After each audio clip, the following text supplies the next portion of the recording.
Hello friends, मैं मनीष और आप देख रहे हैं अपना यूट्यूब चैनल करियर वांट। दोस्तों, एक बहुत बड़ी खबर निकल के आ रही है बीएड अभ्यर्थियों से संबंधित। दोस्तों देखिए, फिर सुप्रीम कोर्ट पर टिकी बीएड अभ्यर्थियों की निगाहें। ये तो पता है कि 13 को जो रिट याचिका पे सुनवाई होनी है उस पर सबकी निगाहें टिकी हुई है, लेकिन यहाँ पेपर में भी कुछ दिया हुआ है। राज्य में 1 से 5वीं कक्षा में 79,943 शिक्षकों की नियुक्ति के लिए बिहार लोक सेवा आयोग द्वारा ली गई लिखित परीक्षा में शामिल 3,80,000 बीएड योग्यताधारी अभ्यर्थियों की निगाहें सुप्रीम कोर्ट पर टिकी हुई है। बिल्कुल सबकी निगाहें सुप्रीम कोर्ट पर टिकी हुई है। सरकार की भी निगाहें सुप्रीम कोर्ट पर टिकी हुई है। सरकार भी बहाली पूरा करना चाहती है, समय पे पूरा करना चाहती है, इसलिए सरकार की निगाहें भी सुप्रीम कोर्ट पर टिकी हुई है। दरअसल इस मामले में बीएड योग्यताधारी अभ्यर्थियों की ओर से दायर मामले की सुनवाई 13 अक्टूबर को संभावित है। 13 अक्टूबर को दायर जो याचिका है उस पर सुनवाई है। इसके साथ ही इस मामले में राज्य सरकार नए सिरे से, देखिए यहाँ एक और बात निकल के आ रही है, बहुत गंभीर बात है। इसके साथ ही मामले में राज्य सरकार नए सिरे से याचिका दाखिल करने पर का औपचारिक निर्णय ले चुकी है। देखिए, यदि 13 को, बिल्कुल क्लियर है, यदि 13 को सुप्रीम कोर्ट से जो रीट याचिका की सुनवाई है उस पर कोई फैसला नहीं आता है तो सरकार नए सिरे से भी याचिका दायर करेगी सुप्रीम कोर्ट में। इसका औपचारिक निर्णय शिक्षा विभाग और सरकार के बीच कल या एक दिन पहले की बात है ही, उस पर मंतव्य हुआ। सरकार और शिक्षा विभाग के बीच बैठक हुआ था, उसमें निर्णय लिया गया कि 13 तारीख को यदि सुप्रीम कोर्ट के द्वारा निर्णय नहीं लिया जाता है तो नए सिरे से याचिका दाखिल किया जाएगा। या जो 9 तारीख को एसएलपी खारिज करने की बात की जा रही थी, सरकार ने जो एसएलपी वापस लिया अपना, उसी दिन सरकार ने फैसला कर लिया कि फिर से वो याचिका दायर करेगी, क्योंकि उसमें पॉइंट पॉइंट वीक्स थे। देखिए, कुछ टेक्निकल कारण से जो सरकार ने अपना एसएलपी वापस लिया, उसमें टेक्निकल कारण यही था कि उसका पॉइंट कुछ वीक था। उसको और स्ट्रांग करके और मजबूत करके फिर से नए सिरे से अपना याचिका दायर करेगी। संभवतः 13 तारीख को याचिका दायर करने की संभावना है। इस दिन सुनवाई है, उसी दिन इसका याचिका भी दायर होगा। इस मामले पर शिक्षा विभाग ने औपचारिक रूप से फिलहाल कुछ भी नहीं कहा है। शिक्षा विभाग का अभी तक कोई स्टेटमेंट नहीं है, लेकिन सरकार और शिक्षा विभाग के बीच इस बात का फैसला हो चुका है। औपचारिक निर्णय ले लिया गया है कि इसमें याचिका दायर करना है। सूत्रों के अनुसार बीएड अभ्यर्थी की याचिका पर सुप्रीम कोर्ट में 13 तारीख को होने वाली सुनवाई का इंतजार शिक्षा विभाग को इसलिए भी है क्योंकि उस केस के सभी राज्य एक पक्ष क्योंकि उस केस में भी राज्य सरकार एक पक्ष है।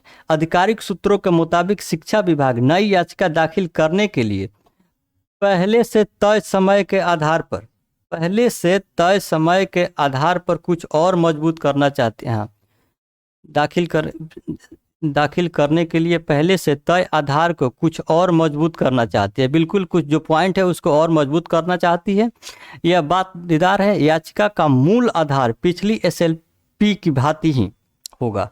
बिल्कुल जो एसएलपी दायर किया गया था सेम वैसा ही होगा, लेकिन उसका पॉइंट जो है कुछ वीक था पिछले एसएलपी में, उसको और मजबूत करके फिर से एसएलपी दायर करेगी, जिसमें विभाग ने तर्क दिया था कि सुप्रीम कोर्ट का राजस्थान फैसले के दौरान शिक्षक नियुक्ति की प्रक्रिया शुरू हो चुकी थी। शिक्षा विभाग द्वारा कोर्ट को यह बताने की संभावना से भी इनकार नहीं है कि बीएड मामले में फैसले आने के बाद उसके अनुपालन के लिए एनसीईआरटी का आदेश निर्गत होने से पहले शिक्षक नियुक्ति परीक्षा हो चुकी थी।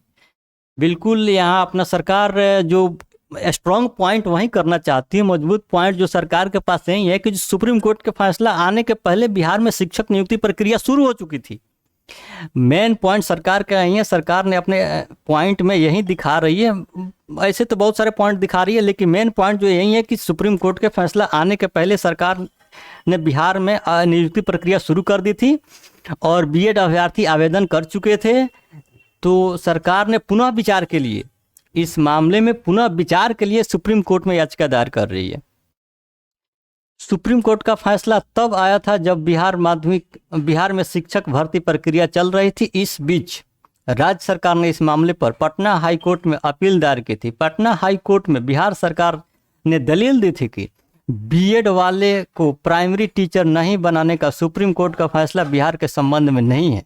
बिल्कुल, 22 दिसंबर को पटना हाई कोर्ट के चीफ जस्टिस ने दलील को खारिज कर दिया था।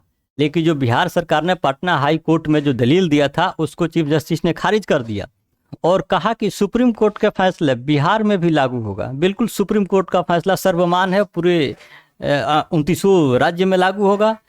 तो बिहार को भी मानना है, लेकिन बिहार सरकार ने पुनः विचार के लिए अपना एक सरकार सुप्रीम कोर्ट से आग्रह कर रही है कि इस पे एक बार पुनः विचार किया जाए। हाई कोर्ट के इसी फैसलों को आधार मानकर बिहार सरकार सुप्रीम कोर्ट में एसएलपी दायर की गई थी। इसके पहले सुप्रीम कोर्ट ने पारित आदेश में कहा गया था कि कक्षा 1 से 5 तक के शिक्षक पद में बीएड डिग्री योग्यता नहीं है, इस पद के लिए डीएलएड और समकक्ष डिग्री। हाँ, वो तो बात सही है, क्योंकि सुप्रीम कोर्ट ने पहले ही इसको खारिज कर दिया है कि जो 1 से 5 तक के शिक्षक के लिए बीएड योग्यताधारी इसके योग्य नहीं है। इसमें डीएलएड और बीटीसी जो भी चल रहा है वहीं इसमें आएंगे। लेकिन सरकार जो आवेदन ले चुकी थी इस पे और बहाली प्रक्रिया शुरू हो चुका था उसमें, इसलिए सरकार ने पुनः विचार के लिए याचिका दायर करेगी, क्योंकि बीएड अभ्यर्थियों बिल्कुल बीच में अधर में लटक चुके हैं।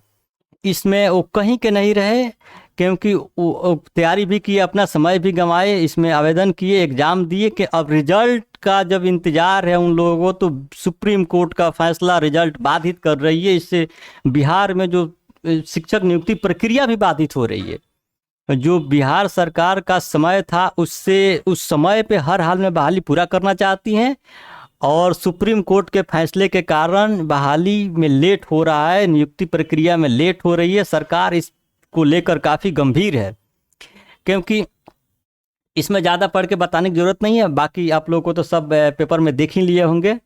और 13 तारीख को देखिए क्या होता है। जैसे ही हमारी टीम भी पूरी कोशिश कर रही है कि जो कुछ भी न्यूज आए शिक्षक बहाली से संबंधित वो आप लोगों तक पहुंचाया जाए। देखिए 13 तारीख को जो कुछ भी फैसला आता है सबसे पहले इस चैनल के माध्यम से आप लोगों के पास पहुंचाया जाएगा। यह वीडियो पसंद आए तो इसको लाइक करें और चैनल को सब्सक्राइब करें, वीडियो को शेयर भी करें ताकि ज़्यादा से ज़्यादा लोगों के पास पहुँच सके वीडियो। Thank you.